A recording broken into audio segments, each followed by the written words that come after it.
Good morning, কেমন আছো সবাই? আশা করছি সবাই ভালো আছো। আমিও আছি, মোটামুটি ভালোই আছি। তো আজকে অনেক সকাল সকাল উঠে পড়েছি। সকাল সকাল উঠে ঘরের সমস্ত কাজবাজ হয়ে গেছে, শুধু এই ঘরগুলো গোছানো হয়নি। আসলে কয়েকদিন থেকে সমস্ত ঘর আর কি এলোমেলো হয়ে পড়ে আছে, এগুলোতে আর কি হাত দিতে পারছি না। এই যে সোফার ওপরে জামা কাপড় সমস্ত কিছু ভাঁজ করা আছে, তারপরে ড্রেসিং টেবিলটা এলোমেলো হয়ে আছে, এগুলো গোছাবো। আর চাদরটা অনেক দিন থেকে চেঞ্জ করা হয় না, এই চাদরটাও আর কি চেঞ্জ করব। আর আজকে সকাল সকাল উঠেছি কারণ আজকে আসবে আমার দিদি। তো কলকাতাতে যেই দিদি থাকে, আমি কিছুদিন আগে গেছিলাম, সেই দিদি আসবে। ও দিদিকে হচ্ছে আমার ছেলে আনতে যাবে, বড় ছেলে। তো উত্তরবঙ্গতে আসছে, দিদি একাই আসছে, কিন্তু ট্রেনটা লেট দেখাচ্ছে। ওই জন্য এতক্ষণ প্রায় নামার সময় হয়ে যেত, কিন্তু এখনও আর কি অনেকটা দেরি হবে, কারণ 2.5 ঘন্টা লেট।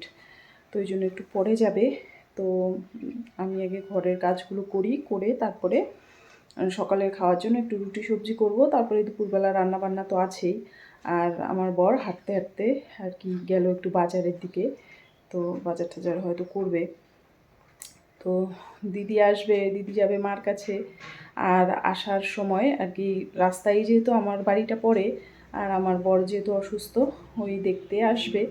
তো ওই জন্য আর কি একবারে স্নান খাওয়া দাওয়া করে রেস্ট টেস্ট নিয়ে বিকেলবেলার দিকে যাবে।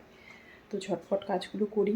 আর অনেক দিন তো সেইভাবে আর কি ভিডিও করা হয় না, সকাল থেকে আর কি ডেলি ব্লগ যেরকম দিই, নানান ঝামেলার মধ্যে আছি, এটাই আর কি। তো কাজগুলো করি। তো সকালবেলা উঠে অনেক কাজই করেছি, আবার অনেক কাজ বাকিও আছে। ওই জন্য আর কি এবার ভাবছি বিছানার চাদর টাদরগুলো তুলে রাখবো। আজকে আর কাছাকাছি হবে না, কারণ বাইরে পড়ছে বৃষ্টি। তো যাই হোক, অনেক দিন হয়ে গেল এই বিছানা চাদরটা পাতা আছে, সেই আমি নার্সিংহোমে যাওয়ার আগের থেকেই পাতা আছে। তো কয়েকদিন থেকে একদমই সময় পাচ্ছি না, ওই জন্য আর তোলাও হচ্ছে না, কাচাও হচ্ছে না। তো তুলে রাখবো আর একটা নতুন চাদর পেতে দেবো। আর বিছানা চাদর, একটা চাদর অনেক দিন পাতা থাকলে না আর ভালো লাগে না। আর যেই চাদরটা আমার পাতা ছিল এই গরমের মধ্যে, ওই চাদরটা কি হয় মানে একটু মোটা, মানে খসখসে টাইপের, ওই জন্য মানে শুতেও একটু অসুবিধা হয়। তো ভাবছি তুলবো আর তোলাই হচ্ছে না, অবশেষে আজকে তুলেই ফেললাম।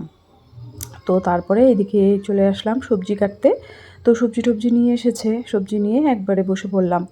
এখানে এনেছে কোয়াশ, তারপরে শসা, পটল, ঢ্যাঁড়স, ঝিঙে, মিষ্টি কুমড়ো, আর এনেছে বাটা মাছ। তো এগুলো সব কাটবো, কাটাকাটি করব, কিন্তু তার আগে সকালের খাবারটা করতে হবে। আর আমার বরের আর কি কি বলবো, একদম চাট দিয়ে দিয়েছে, সেই চাট দেখেই খাওয়া হচ্ছে, যার জন্য খুবই অল্প অল্প করে খাচ্ছে। আর মানে কি বলবো, মানে খাওয়ার পরিমাণও অনেকটা কম, যার জন্য আর কি খিদে পেয়ে যায়। ওই জন্য তাড়াতাড়ি করে ওর খাবারটা আগে করে দিচ্ছি। তো ওই জন্য এখানে কোয়াশ আর আলু কেটে রেখেছি, আর এখানে আটা মেখে রেখেছি। এবার হচ্ছে আলু কোয়াশ দিয়ে একটা তরকারি করব, একদম কম তেল দিয়ে। মশলাপাতি তো দেবই না, একদম কম তেল দিয়ে, আর কম নুনটা একদম কম খেতে বলেছে। তো এই যে বাজার থেকে আসলো, এসে মানে আগেই এসেছে, এসে মানে ও জানতো না যে দিদি আমাদের বাড়িতে আসবে। তো ওই জন্য ও সকালবেলা বাটা মাছ এনেছিল, তারপরে গিয়ে আবার একটু ছোট মাছ নিয়ে আসলো। মানে দিদি তো ছোট মাছ খেতে ভালোবাসে, আর আমাদের এই দিকে যে যা সব মাছ পাওয়া যায় সেগুলো তো আর কলকাতায় পাওয়া যায় না। ওই জন্য ওই ছোট ছোট আর কি, আমরা তো মোয়া মাছ বলি, অনেকে আবার মৌরলা মাছ বলে, অনেকে অনেক নামে আর কি ডাকে। তো মোয়া মাছ নিয়ে এসেছে, সেটাও আর কি ঢেলে নিলাম, আর এদিকে সবজিটা বসিয়ে আর কি এবার ঢাকা দিয়ে দেব। তারপরে সবজিটা আস্তে আস্তে সেদ্ধ হতে থাকবে, আর এই পাশে আমি রুটিটা করে নেব। এই দেখো কড়াইয়ের মধ্যে তেল দিয়ে দিয়েছি, আর দিয়ে দিলাম একটু পাঁচফোড়ন দিয়ে, তারপরে এই যে সবজিটা দিয়ে নুন হলুদ দিয়ে ঢাকা দিয়ে দেব। তো এদিকে সবজিটা হচ্ছে, আর এদিকে ভাবছি যে রুটিগুলো বেলে নিই, বেলে তারপরে রুটিগুলো এক পাশে বসিয়ে দেব, তাহলে তাড়াতাড়ি হবে, নাহলে অনেকটা দেরি হয়ে যাবে। তো একটু বেশি করেই করছি, কারণ দিদিও আসবে সকাল সকাল, আর দিদি এমনিতেই আর কি সুগারের পেশেন্ট, ও আর কি রুটি খায় সকাল বিকেল না, সকালবেলা রাত্রিবেলায় রুটি খায়, শুধু একবেলা ভাত খায়। তো ওই জন্য একটু বেশি করেই করছি, আর আমরাও খাবো 2-1টা করে। ওই জন্য বেশ অনেকটাই মেখে নিয়েছি, প্রায় 10-12টা রুটি। তারপরে দিদি আসার পরে আর কোনো ভিডিও টিডিও করা হয়নি, দিদির সঙ্গে কথাবার্তা বললাম, মানে এইদিকে ব্যস্ত ছিলাম। তারপরে একবারে দিদিকে নিয়েই সন্ধেবেলায় আবার চলে গেলাম বাড়িতে, মানে মায়ের বাড়িতে দিদিকে রাখতে। তো গিয়ে দেখছি মানে আমার মাকে যে দেখাশোনা করে সেই বৌদি রুটি করছে, মানে সন্ধে হয়ে গেছে, 8টা 8:30 বাজে। তো তারপরে বৌদির সঙ্গে একটু কথা বললাম, আর এইদিকে দিদি আর আমি যাচ্ছি ওই আমাদের পাশেই মাসির বাড়ি আছে, আমাদের মাসির বাড়ি, সেই মাসির বাড়িতে আমাদের একটা পুচকু আছে, ওই পুচকুটাকে দেখতে। আর এদিকে মার সামনে ক্যামেরাটা ধরেছি, মা তো অবাক। তো তারপরে আর চলে এসেছি, এই মোটামুটি 9টার দিকে বাড়ি থেকে বেরিয়ে পড়েছি। তারপরে আর ভিডিও করা হয়নি। তারপরে এই যে চলে এসেছি বাড়িতে। দিদি ভাই বলেছিল যে ওই মিঠি ভেজানো জল খাওয়াতে, ওই জন্য ওই যে মিঠি নিয়ে এসেছে, এটা রাতে ভিজিয়ে রাখবো। আর দিদি ভাই তুমি যদি আমার ভিডিওটা দেখো তাহলে বলো মানে কিভাবে খাবে, কতটা পরিমাণে ভেজাবো সেটা একটু বলে দিও। তো এখন এই সবজি টুবজি কাটবো। আর সকালে করেছিলাম ডালিয়া, তো যেহেতু সকালবেলা আর কি খাওয়া দাওয়া খুবই অল্প অল্প করে খাচ্ছে সব কিছু, ওই জন্য একটু পরপর খিদে পেয়ে যাচ্ছে। তো সকালবেলা ডালিয়া করে দিলাম, ডালিয়া খেয়েছে। আর এখন দেখি রান্নাবান্না করবো, আজকে তো শনিবার, তো এটাই আর কি। তো আর ভিডিওটা শেষ করা হয়নি, মানে অনেক ব্যস্ততার মধ্যে ছিলাম। তারপরে বিকেলবেলা দিদি চলে গেল, আমিও গেছিলাম। তো ওখান থেকে এসে রুটি টুটি করে খাওয়া দাওয়া করে আর বাসনপত্র ওইভাবেই জমিয়ে রেখে ঘুমিয়ে পড়েছিলাম। তো আজকে সকালবেলা ঘুম থেকে উঠে বাসনপত্র নিয়ে যে চা খাওয়া হয়ে গেছে, কাজকর্ম কিছু হয়নি, কারণ বাইরে হচ্ছে বৃষ্টি, দেখা যাবে না হয়তো।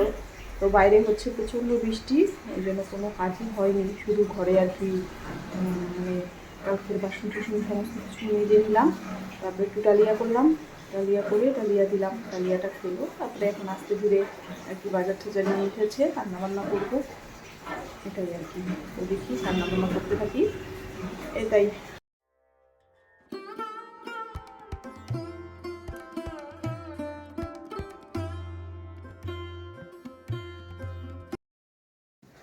তো রান্নাবান্না শেষ করে এইমাত্র ঘরে আসলাম। ঘরে এসে দেখি আর কি সোফার ওপরে, সোফার ভেতরে হয়তো ইঁদুর হয়েছে। এই যে সোফাটা এই যে টেনে টুনে এদিকে নিয়ে আসলাম, এর ভেতরে ইঁদুর হয়েছে। এর মধ্যে দেখছি শ্যাম্পুর পাতা, রুমাল ঠুমাল, একটা 100 টাকা নোট রেখেছিলাম, সেটাও দেখি অর্ধেকটা খেয়ে ফেলেছে। তো এখন এই তো এগুলো পরিষ্কার পরিচ্ছন্ন করব। তারাও দেখাই তোমাদেরকে। এই যে এই পেছনটা এমনিতে নোংরা হয়ে আছে, আর ইঁদুর মারার একটা ফাঁদ দিয়ে রেখেছি, কারণ ওর বাবা আবার ওষুধ দিতে চায় না, বলে ওষুধ দিলে আবার এখানে ওখানে খেয়ে মরে থাকবে, তারপরে আবার খুঁজতে খুঁজতে সমস্ত ঘরে মানে ওলট পালট করতে হবে। তো দেখি এখন এগুলো আবার পরিষ্কার পরিচ্ছন্ন করব, করে তারপরে আর কি স্নান ধ্যান পুজো পার্বণ সব কিছু করতে হবে। অনেক কাজ, কি বলবো, মানে এত কিছু আর একা হাতে করতে পারছি না। তো দেখি এগুলো পরিষ্কার পরিচ্ছন্ন করবো। আর আজকে একটা কাজের লোকের সঙ্গে কথা বললাম, মানে একা একা আর পেরে উঠছি না, ওই জন্য আজকে এসেছিল, তার সঙ্গে কথা বললাম, একবেলা করে এসে করে দিয়ে যাবে, মানে ঘর মোছা বাসন মাজা এসব করে দিয়ে যাবে, নাহলে একার পক্ষে খুব চাপ হয়ে যাচ্ছে, এটাই আর কি।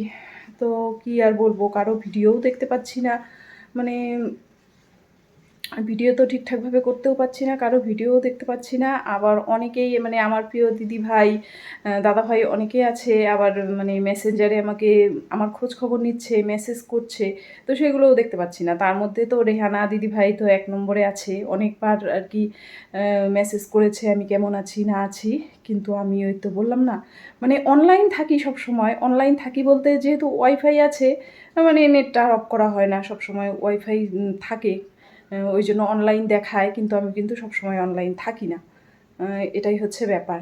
তো কি আর বলবো, সবাই মানে অনেক চিন্তা করছে, এই বিপদের সময় আমার অনেকেই আমার পাশে আছে। তো আজকের ভিডিওটা আমি এখানেই রাখছি, কালকে আবার দেখা হচ্ছে নতুন একটা ভিডিওর সঙ্গে। ততক্ষণ সবাই ভালো থেকো, সুস্থ থেকো, টাটা।